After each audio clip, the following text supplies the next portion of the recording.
We are looking at Meg's backstroke below the water, commentary by Coach Chris. All right, Meg, we're going to go ahead and play this at full speed again.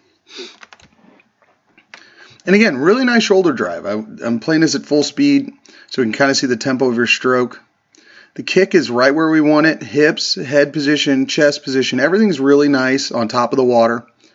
So you've got a really good body position in your backstroke. A little early on the kick, breakout, big area of improvement. Okay, kick's looking really good. And your pull's really solid. You're bending your elbow, anchoring really well. The biggest thing, again, that I see with this backstroke is just that skinny Y position.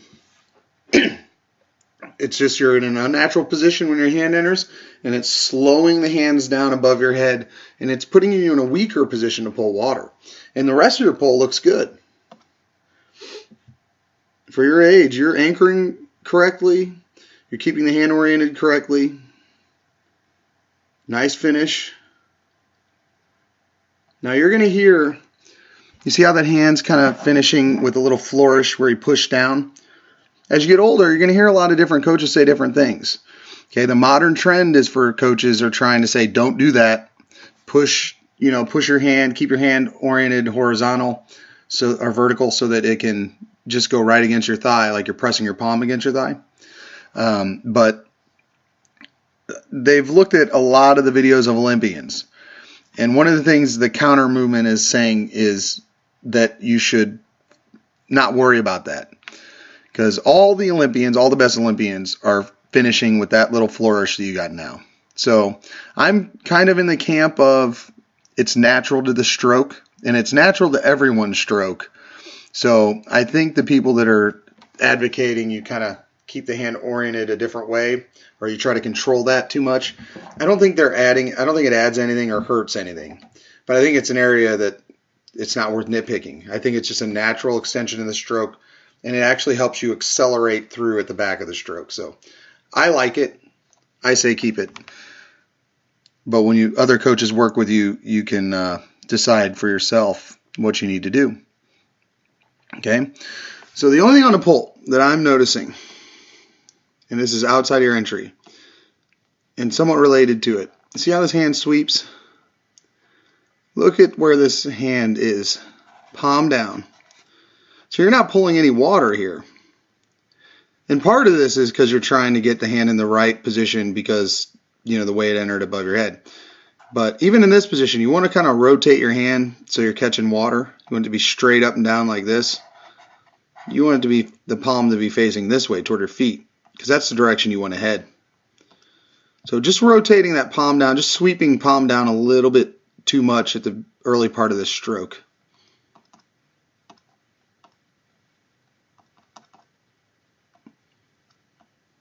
So here we finish through. There's that flourish I'm talking about. Perfectly fine.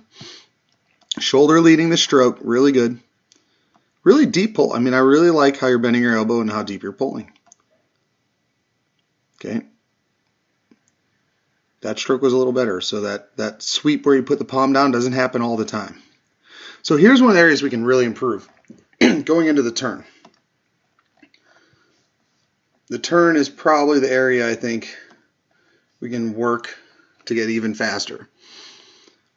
Really solid mechanics on that part of the turn. Pushing off. I'd like a little more glide there because you're just kicking a little early. Remember, I want to be closer to the flags before I take my first kick than to the wall. And you see the upper body? You're starting the kick up here from the hands, and you can tell because your hands are separated. Try to keep your body tight and still from the ribs up. So that whole part of your body shouldn't be moving at all as you do these kicks. But you can kind of see how you're trying to generate that kick. And that's the second big thing. We got to get more patient with these underwaters. I know you don't have a nose clip, so you're uncomfortable. And you just have to get comfortable not having a nose clip all the time. Because if it falls off during a race, you don't end up being in a position where you're no longer doing these kickouts. So here we're already breaking out. See, we've separated and we're trying to pull water. But look at where your body is. You're about 1.5 feet underwater. And because you're in such a rush to break out, look at how you're orienting yourself now. You're shifting the angle of your body. And all this is going to slow you down. Okay, this is the angle our body's hitting at the surface, which means our energy is going up that way. What you want to do is you want to keep, as you rise up to the surface, you want to keep a completely flat horizontal body position. And that should just rise up to the surface, and you shouldn't tilt. So when you hit the surface, it should really be like you're trying to hit the surface with every inch of your body at the exact same time. That is a good breakout. That's what we're looking for. So be a little more patient on these kickouts. Take another couple dolphin kicks. Let yourself get closer to the surface.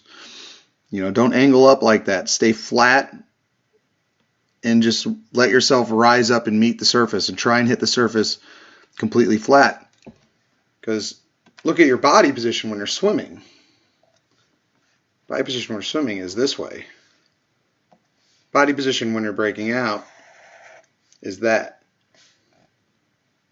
So we want to keep this position even as we're kicking out, even as we're heading toward the surface.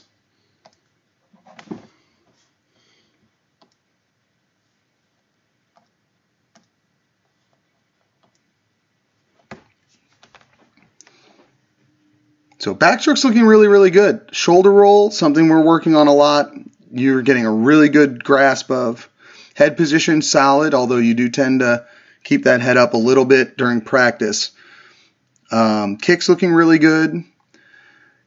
Catch is really, really good. Just watch those few strokes. It doesn't happen all the time, but it does happen on that left arm more than the right, where you start to catch and you rotate the palm down. Try to avoid that.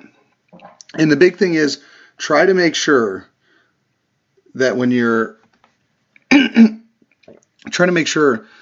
pulling that water, that you're pulling through, accelerating through, lifting the hand out, and when your hand enters for the next stroke, make sure that it enters in that Y position. So that Y position, that's the big first thing we need to master. Get the hands out wider, have them enter outside your shoulders. Okay, turn's looking pretty solid. Make sure we have a longer glide. Really, your whole underwater, it comes down to one thing, patience.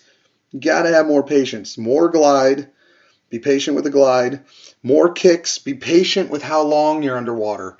Keep kicking until you hit the surface. Don't just take a couple kicks and then be done and then rush to the surface. Be more patient and keep that horizontal alignment. Don't angle up because you're rushing to get to the surface. Okay, it takes as long as it takes. Just keep kicking.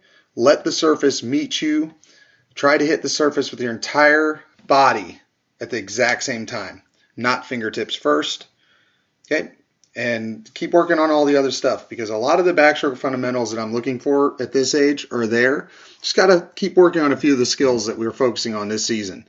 But you've done a really good job with a lot of the skills we worked on last season. Keep developing the underwaters. And I look forward to seeing you at practice tonight.